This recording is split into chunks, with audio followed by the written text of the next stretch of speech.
So here goes nothing. I want to talk to you about why defunding Starbucks is as important as defunding the police. But first, a few items of housekeeping. I want to thank you for being here. That means you're curious. Curious is an important skill in doing this work. Discomfort is also an important skill in doing this work. Secondly, I want to acknowledge that I am speaking from a place of white body supremacy conditioning. That is my upbringing. I am white. And I also have unearned white privilege. That means that I have not had to worry about my skin color in my life. So the first thing you might think is, how is defunding Starbucks anything like defunding the police?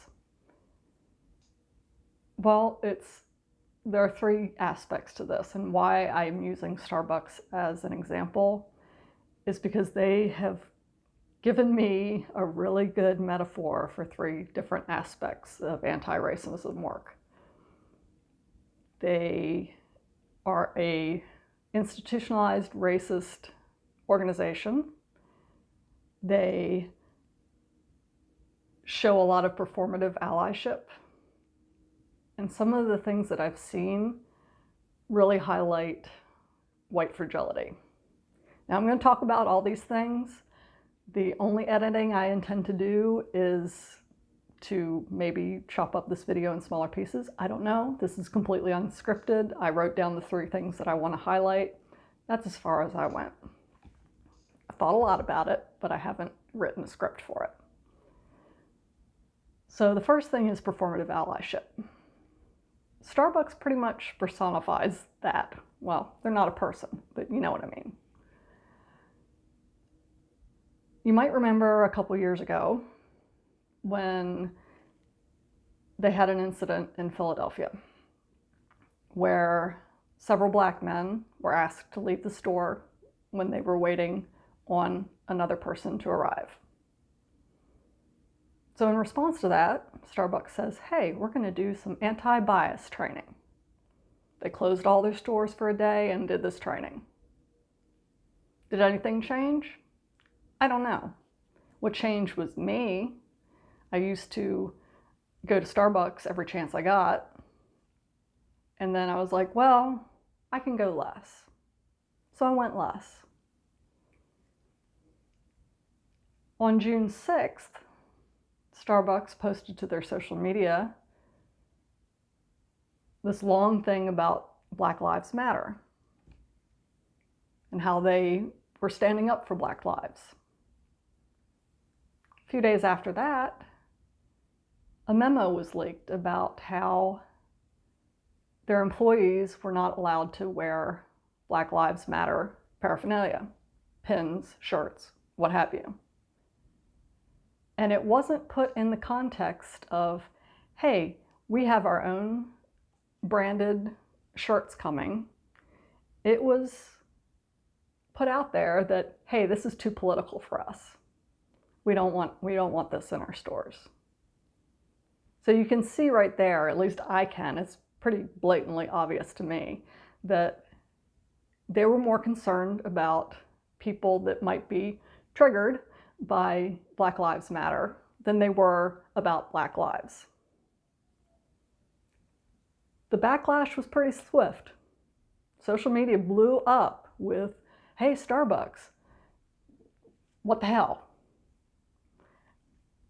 That's another thing. I might swear. I really want to say what the fuck. So there it is.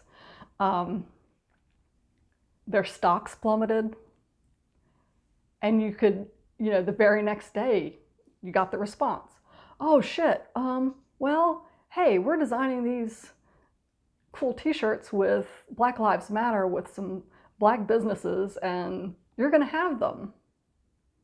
There was no apology. There was no like, hey, we messed up how we did this. We're gonna keep trying to do better. It was just like, oh shit, our shareholders don't like this. Our customers don't like this. The white customers don't like this.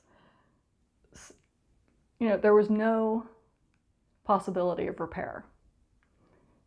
Now, I have a problem with corporations in general. They are not people. While people are redeemable, I believe that everyone is redeemable if they are willing to do the work. Starbucks is not a person. Starbucks is a business. They are only beholden to their shareholders. They are not beholden to their customers, except as much as they can pay them money to pay to their shareholders. So, yeah, performative allyship everywhere, all over this. So, where I was guilty is that I kept spending my money at Starbucks. That ends now. I do not accept their non-apology or their professed change of heart. The only thing I'm trying to figure out, which I haven't yet done, is how to use the remaining $9.72 on my card to get rid of it, to buy the least expensive thing on their menu, probably a bottle of water, and tip the rest of the employee. That's it. I'm done. They don't deserve my forgiveness because they're not a person. So that's the first part of this. The second part of this is, it's institutionalized racism. It upholds racist ideals. They only profess to have anti-racist ideals when it suits their bottom line. So that is why I'm saying that it is important to defund organizations like this one as much as to defund the police. So,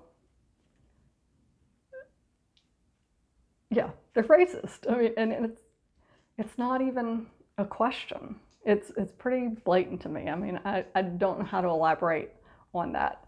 Institutionalized racism, systemic racism, is pervasive, and it doesn't just exist in the police department. It exists throughout all of our structures. They are built to make white people comfortable. And white people generally aren't used to being uncomfortable because the world is built for their comfort. So that brings me to white fragility. And the things that I have seen people do and say in response to Starbucks, the excuses, and I've made them, so I'm here to tell you, I've been guilty of this. Well, they don't let any political things on their uniform. Well, it's up to a business what they want to promote. Oh, all the excuses when the original memo came out. Yeah, and they had just said that they were going to support Black Lives Matter. What's the holdup with putting it on somebody's uniform? If that's what they support, if that's what they're going to stand for, I don't see a problem with somebody putting that on their uniform shirt or whatever. So, and if they intended to do some kind of visible support, like the shirts initially, it would have been easy to put that in the memo. Say, hey guys, I know Black lives are important. We support that cause, but we have our own thing in the works, so can you hold off using your own stuff until we get the trademarked, branded, whatever uniform shirts that we are going to provide for you? It's not that hard.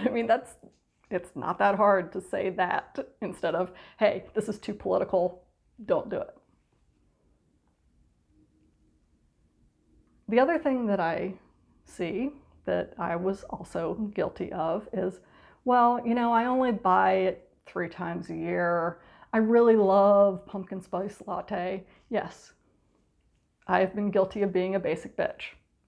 I, once upon a time, loved pumpkin spice lattes.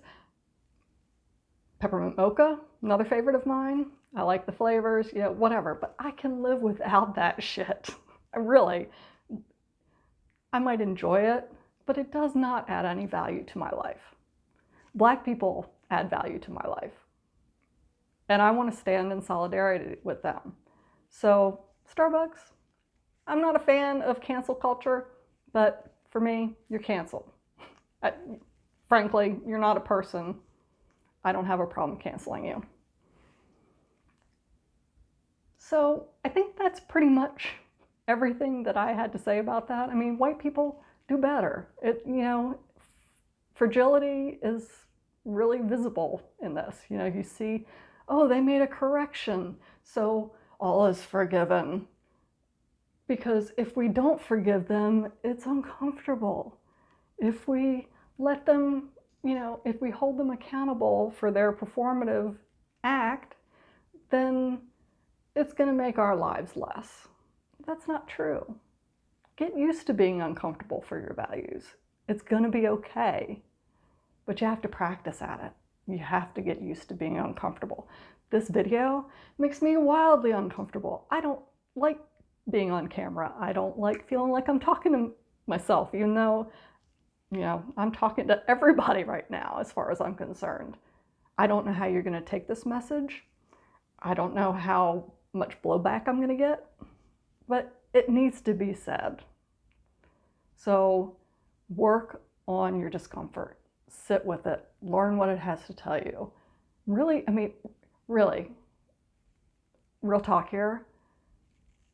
Does Starbucks add anything to your life aside from maybe a little happiness in what you put in your mouth? And if that's all that it adds to your life, go to your local, preferably Black-owned coffee shop. They have much better things there. Starbucks is not the be-all, end-all. So this is my invitation for you to do better. I'll see you out there.